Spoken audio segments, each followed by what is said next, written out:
Hola, ¿qué tal? Hoy vamos a hablar de los hielos y bueno, los tipos de hielo y la forma en la que interactúan entre ellos.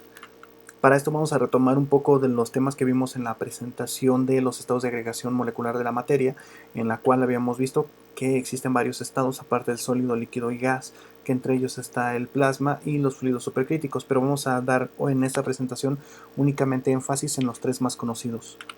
También vamos a retomar que los cambios de un estado a otro tienen distinto nombre dependiendo cómo se dé el cambio. Los más importantes para esta presentación es de sólido a gas, que es la sublimación, de gas a sólido, que es la deposición, de sólido a líquido, que es la fusión, de líquido hacia el sólido, que es la solidificación, que en este caso, cuando vamos a hablar del agua específicamente, se llama congelación. Y bueno, también es cuando estamos hablando de esta línea que es la que separa el líquido del gas, se llama líquido saturado. Y si es al revés, si es el gas del líquido, es vapor saturado. Ahora, si estamos hablando del sólido hacia el gas, es sólido saturado, igual que lo mismo del gas al sólido, también es gas saturado. Sin embargo, aquí cuando hablamos que hay un líquido que corresponde a lo que es la temperatura en la que debería estar sólido, este líquido se dice que está subenfriado o superenfriado. Y si este líquido existe en condiciones en las cuales debería ser un gas, se dice que es un líquido supercalentado. Y bueno, también los tipos de hielo dependen mucho de la presión y la temperatura. El hielo más común, como habíamos visto en la corteza terrestre, es el hielo tipo 1. Por eso se le da la nomenclatura así de 1 y existen dos formas, la H, que es la hexagonal, y la C, que corresponde a la cúbica. Sin embargo, si variamos la presión o la temperatura, vamos a ver que esta forma, que es estable en la corteza terrestre, a otras condiciones de presión y temperatura muy distintas ya no lo es y adquiere otras formas cristalinas, por eso se le llama con otros números. Y bueno, el hielo es un mineral aceptado como tal por la Asociación Internacional de Mineralogía y para que adquiriera la característica de ser considerado un mineral bastó únicamente conociendo las características del hielo H1, que es un mineral tan variable dependiendo de las condiciones en las cuales se forme aún en la corteza terrestre, que es posible apreciarlo a microestructura. Simple y sencillamente no hay dos copos de nieve idénticos y de hecho hay algunas asociaciones que ofrecen premios a quien logre fotografiar dos copos de nieve que sean idénticos. Y bueno, y que compruebe que son dos copos de nieve distintos, no haciendo trampa. Y bueno, los copos de nieve dependen mucho su tamaño y su forma de las condiciones en las cuales se forman, las condiciones que son de temperatura y de saturación del aire. Habíamos visto también en la presentación de estados de agregación molecular de la materia que el aire puede absorber agua. Ese grado de saturación, esta línea corresponde al aire completamente saturado de agua, corresponde al 100% de saturación o humedad relativa. Más abajo hablamos de que el aire tiene cierto porcentaje de humedad relativa, el 20, el 30, el 80% de humedad relativa, dependiendo dónde estés en esta zona.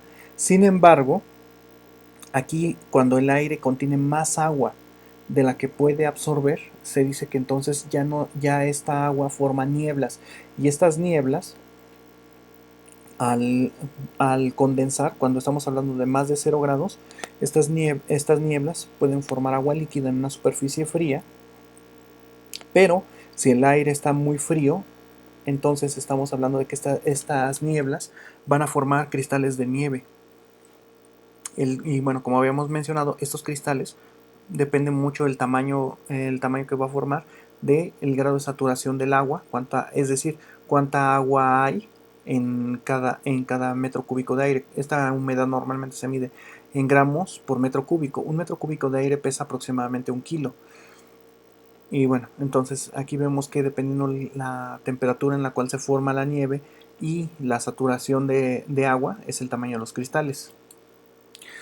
Y bueno, aún el hielo H1, que es el hielo más común, presenta varias formas y tamaños cristalinos, dependiendo cómo cristalice. Esto lo vamos a ver también más adelante, que ya lo vimos un poquito ahorita con la nieve.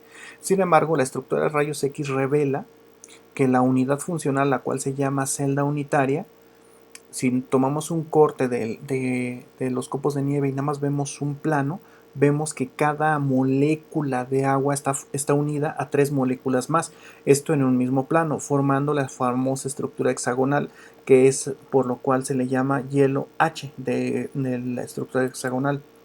Ahora, el hielo H1 forma una red tridimensional con la que en realidad cada molécula de agua está unida a 4 moléculas más. La cuarta molécula está en el plano hacia abajo o hacia arriba del que estamos viendo nosotros. Si se ve en corte uno de los planos, se nota que cada molécula de agua está unida a 3 moléculas más del plano y la cuarta molécula está hacia nosotros proyectada o hacia el frente de nosotros. Aquí ya se logra ver la red tridimensional del hielo H1, donde realmente vemos que entonces cada, cada molécula de agua está unida a 4. Aquí vemos que está en el mismo plano unida a 3 y la otra estaría unida hacia el fondo. A escala tridimensional se aprecia este efecto que les habíamos mencionado. El tamaño real que estamos mostrando aquí aproximadamente es de 10 Armstrongs.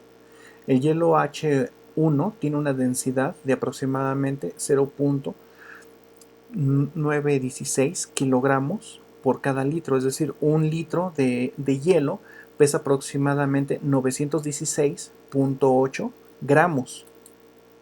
Esta densidad es menor a la del agua, la que presenta 0 grados. El agua a 0 grados tiene una densidad de 999 gramos por litro.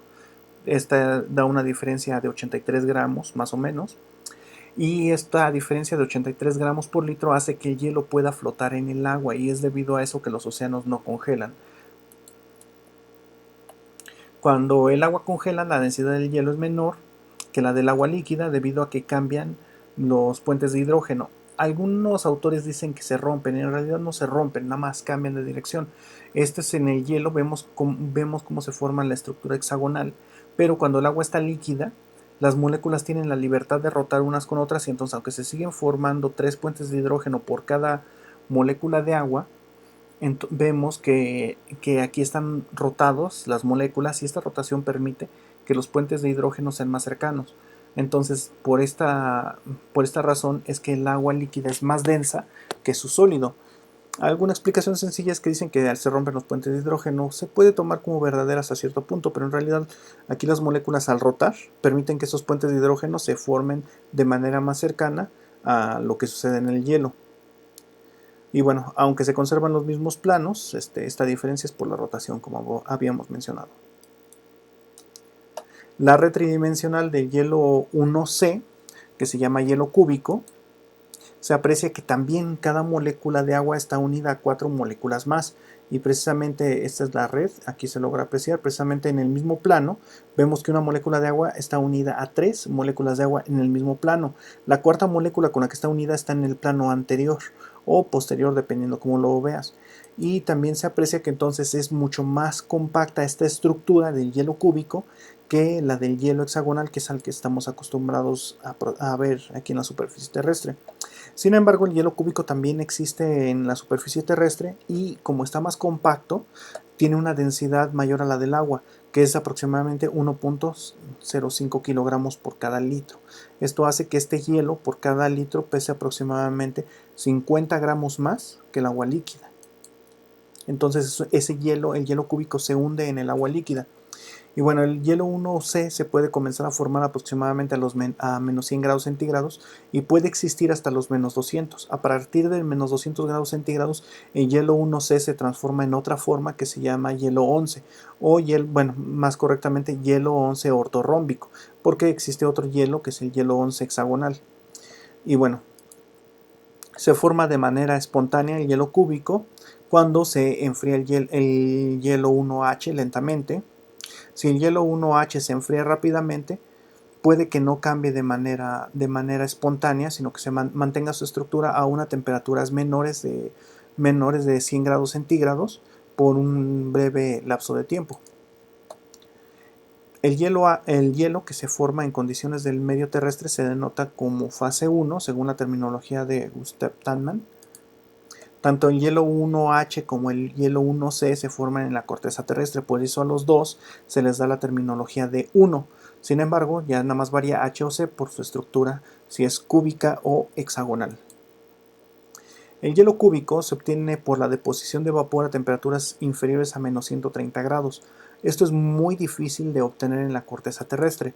Sin embargo, se ha observado que se puede formar aún a menos 38 grados centígrados a partir de hielo 1H cuando esté sometido a presiones de 200 megapascales. Esta presión, aunque suena mucho para la atmósfera, cuando estamos hablando de los grandes glaciares, el peso de todo el glaciar sobre el hielo puede hacer que estas presiones se puedan obtener y estas temperaturas también. Por lo tanto, el hielo 1C sí se puede obtener en la Tierra en condiciones naturales. Y bueno, vamos ahora a hablar de los otros hielos.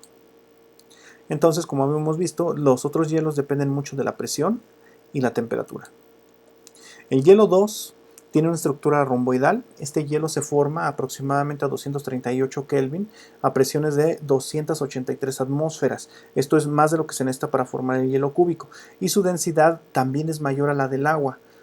De hecho, solamente el hielo hexagonal tiene una densidad menor a la del agua. Este hielo tiene 193 gramos por litro, más pesado que el hielo normal. Perdón, que el agua. Y bueno, su estructura es mucho más compacta y esta es la forma cristalina que debería representar. El hielo 3 es tetragonal.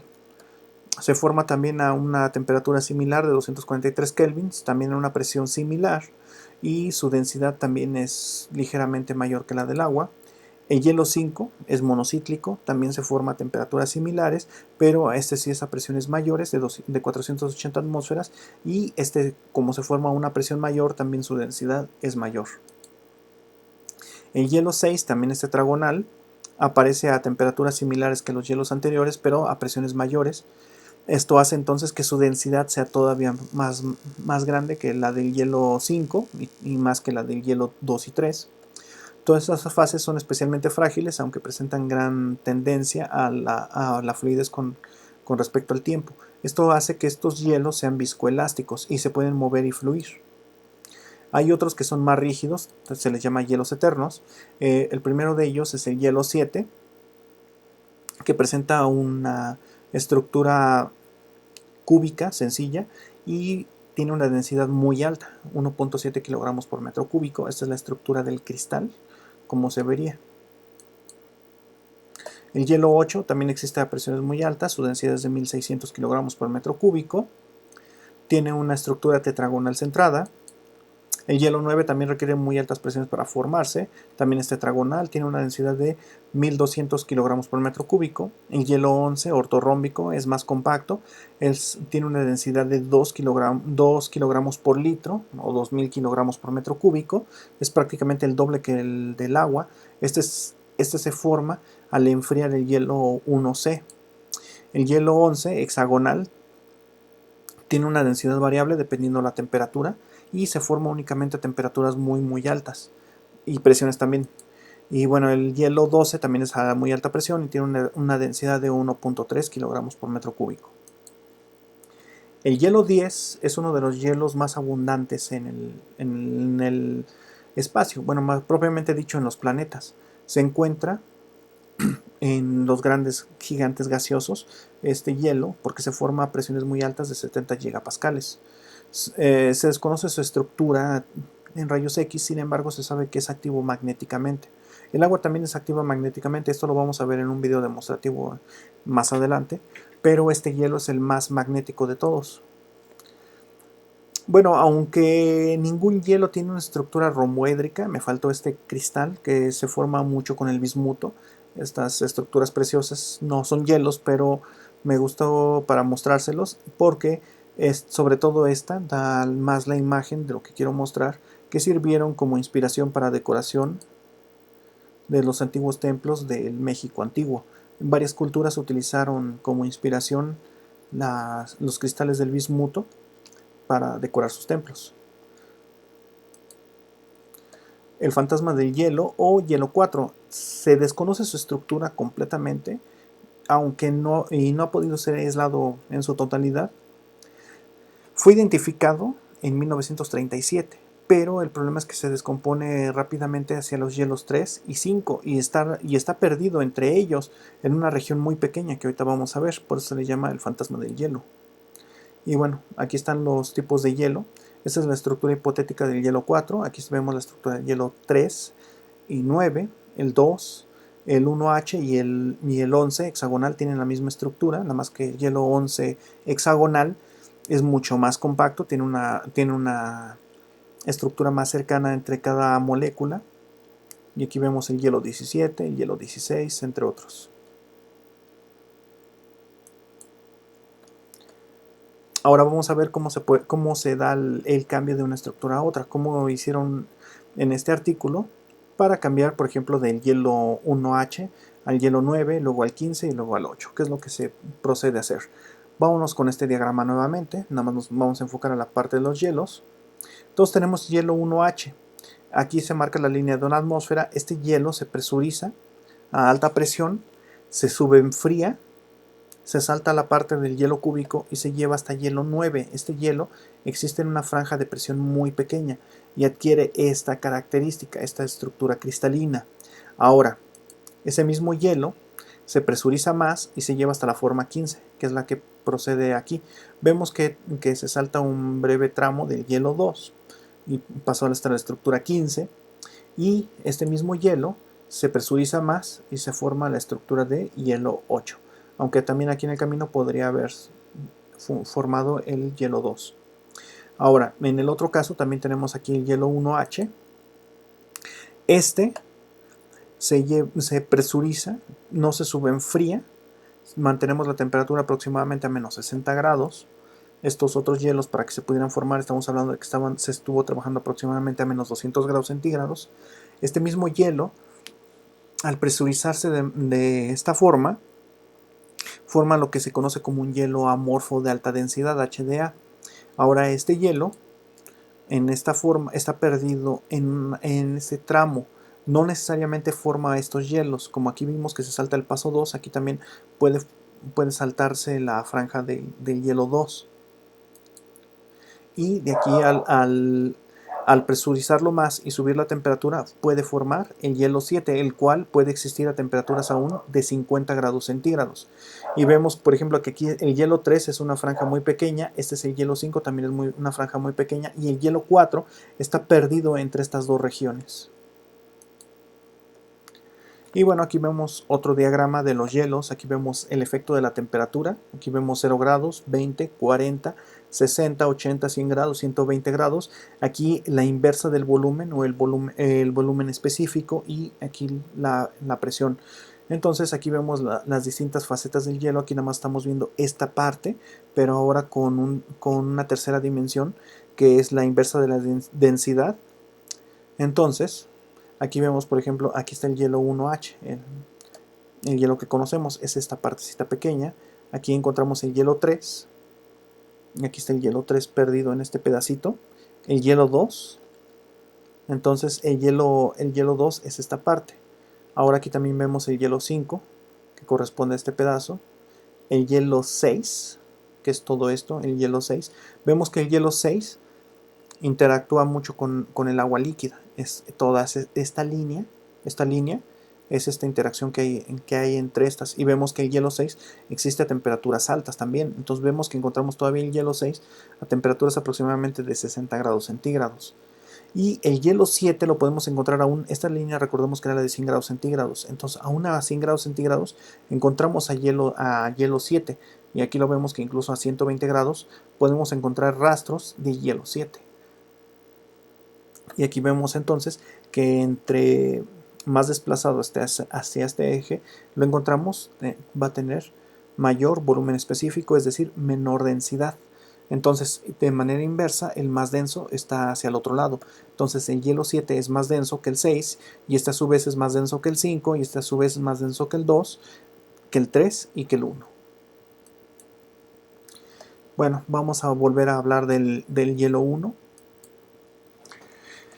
El comportamiento de las densidades. La densidad del agua varía de acuerdo a la temperatura, formando una parábola ligeramente asimétrica. Entonces, aquí vemos la densidad del agua, que alcanza su valor máximo a 4 grados centígrados, que es de 1. Aquí está bordeando el vértice de esta parábola y desciende a pequeña escala, se ve que casi que simétrica, y este sería su foco en 4 grados centígrados. Sin embargo, al avanzar más la temperatura hacia los menos 30 grados, vemos que la densidad decae más rápidamente hacia las temperaturas negativas que hacia las temperaturas positivas. De hecho, la mayoría de las sustancias, al calentarse, se expanden. Entonces, la densidad decae. Aquí vemos que este comportamiento se ve muy marcado. El hielo al calentarse se está expandiendo. Aquí, sin embargo, se está comprimiendo. Perdón, el agua. Al calentarse el agua se expande. Y aquí vemos que al revés, de menos 30 grados hasta 4 grados centígrados, el agua al calentarse se comprime.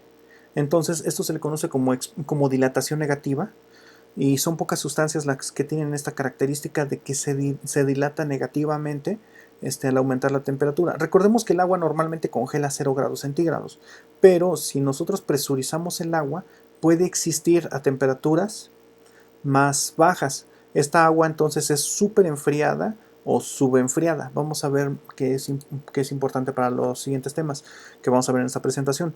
Ahora, aquí vemos el diagrama del hielo. El hielo se forma a partir de 0 grados, el hielo 1H. Y entonces al bajar la temperatura, la densidad aumenta ligeramente del hielo, formando también una parábola. Y aquí vemos entonces ya la densidad del agua y la del hielo juntos. Estas son las dos gráficas que habíamos visto anteriormente. Aquí están juntas en la misma escala. Vemos que no son escalas similares. Aquí ya están en la misma escala. Entonces vemos que a 0 grados la diferencia de densidades es de 83 gramos por litro. Al bajar la temperatura a menos 10 grados, el agua sube enfriada, la diferencia decae hasta menos 79. A menos 20 grados la diferencia cae a 73 gramos por litro, y a 30 grados bajo cero, bueno, grados centígrados, la diferencia cae a 62. Realmente no es muy importante el decaimiento en la densidad. Sin embargo, esta es una de las aportaciones que hace la densidad a que entre más baja sea la temperatura de congelación, se preserven mejor las sustancias congeladas. Estamos hablando aquí, por ejemplo, de fármacos, de proteínas, de alimentos, entre otras cosas. También, ¿por qué no?, de algunos fósiles del hielo. Entre más baja sea la temperatura en la cual congelaron, entonces, debido a la densidad, se conservan mejor. ¿Esto por qué? Porque aquí la densidad decae, entonces significa que entonces el agua a 0 grados de aquí hasta acá se expande muchísimo. Entonces el agua, al expandirse, rompe las células y los tejidos y todo lo que se encuentre en su paso al formar los cristales. Sin embargo, aquí la diferencia de densidades es menor y por lo tanto se dañan menos las sustancias al congelarse a bajas temperaturas. Y bueno, hay dos formas para reducir el punto de congelación del agua. La primera de ellas es aumentando la presión absoluta, que es todos los temas que habíamos visto, formando otros tipos de hielo. Aumentando la presión osmótica, esta es otra forma. Y bueno, como vimos en la presentación anterior, la presión osmótica se puede aumentar con la presencia de sales, azúcares o algunos anticongelantes. También es importante, para mantener los tamaños de cristales pequeños, que se aumente la velocidad de extracción de calor. Cuando la velocidad de extracción de calor es muy alta, los cristales de hielo que se forman son pequeños. Esta es la razón por la cual cuando se forma cuando se hace nieve casera, nieve artesanal, es importante que se esté agitando la nieve constantemente para que no se forme una roca sólida, sino que se forme un conjunto de cristales muy pequeños que pueden ser comestibles, porque si se forma una sola piedra aquí, que sería el hielo, no se puede comer. Ahora, también es importante la temperatura inicial de la solución acuosa. Esto lo vamos a ver ahorita en esta misma presentación, ya que los ciclos de congelación y descongelación generan núcleos de cristalización importantes. Entonces aquí, precisamente para evitar que se formen núcleos grandes, cuando hay un núcleo, se forman cristales grandes y esto hace que se formen prácticamente hielos que no pueden ser comestibles. Entonces es importante no agregar un hielo en el agua que se está destinando para hacer nieve, porque si se agrega un hielo aquí, entonces este hielo forma un núcleo de cristalización y en torno al hielo se van a formar cristales muy grandes que impiden su forma comestible. Ahora, para que no se formen de manera natural estos núcleos, es importante raspar de la olla el hielo que se está formando para que los cristales que se formen sean pequeños y no haya estos ciclos de congelación y descongelación. De todos modos, en la nieve, precisamente para que sea fluida la nieve y tenga esa textura, debe de haber un poco de agua líquida conservada en esta nieve, y esta agua líquida únicamente se logra aumentando la presión osmótica. Por eso la nieve tiene alto contenido de azúcares o grasas. Y bueno, entonces para esto también la agitación en la solución es importante para mantener la solución fluida. Y otra es la disponibilidad del agua. ¿Qué es esto? Actividad de agua. Es decir, cuántas sales, azúcares o grasas o anticongelantes tiene esta agua que esté disponible para formar cristales. Ahora, existe algo que se llama congelación volumétrica y se da principalmente por dos efectos. Una transferencia de calor muy alta y el agua se encuentra subenfriada. Ese es el primer fenómeno que vamos a ver porque es el más fácil de observar. En la congelación volumétrica se llama de esta manera porque conserva su mismo volumen. Entonces, por ejemplo, si tenemos agua que está subenfriada y es sometida a una pequeña perturbación, va a congelar de manera instantánea.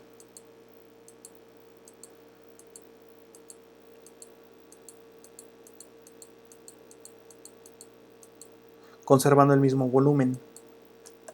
En estas condiciones se forma un hielo amorfo de alta densidad, es decir, conserva la misma densidad del agua.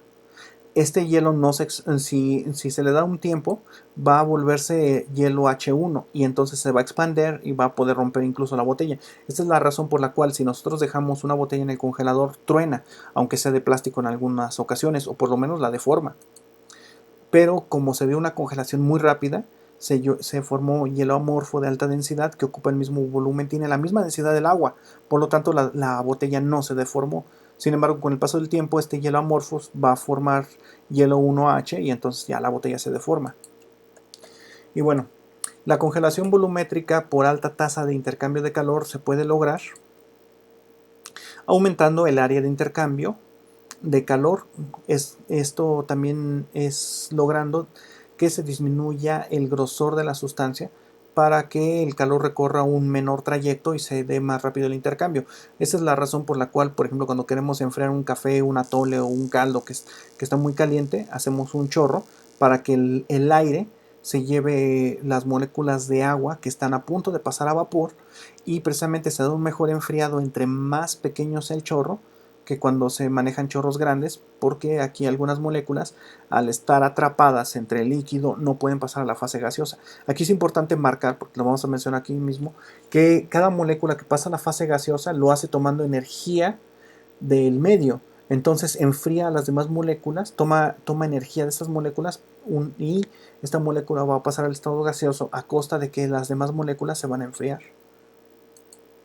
Otra forma es la temperatura, logrando que la temperatura de congelación sea muy baja. Por eso se logran mejores resultados de congelación en congeladores que trabajan a menos 20, menos 80 grados que en los congeladores domésticos.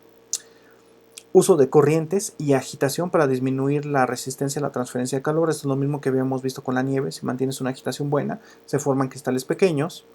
Y alta densidad de las energías cinéticas de las moléculas. Esta no la vamos a ver todavía. Bueno, sí en esta presentación, pero no ahorita.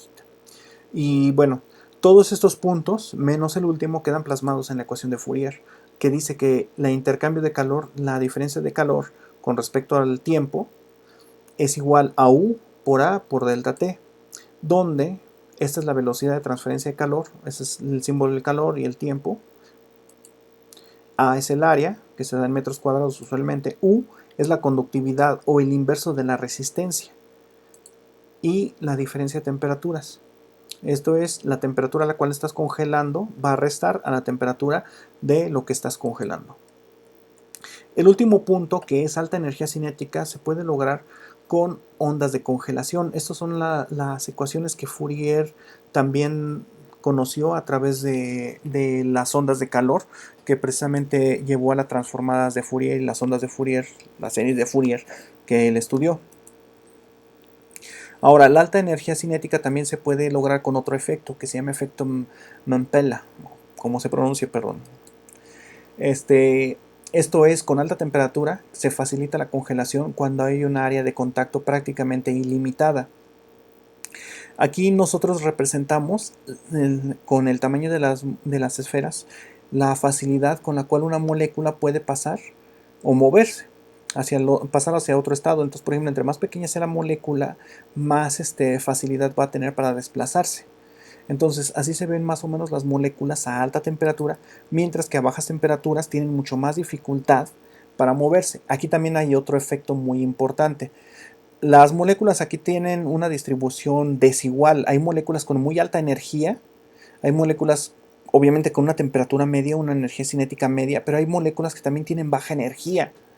Y aquí realmente a bajas temperaturas tienes más cerca del promedio y casi no hay moléculas con una energía muy alta. Entonces estas moléculas con una energía muy alta pueden pasar a la fase gaseosa muy fácilmente, mientras que estas no.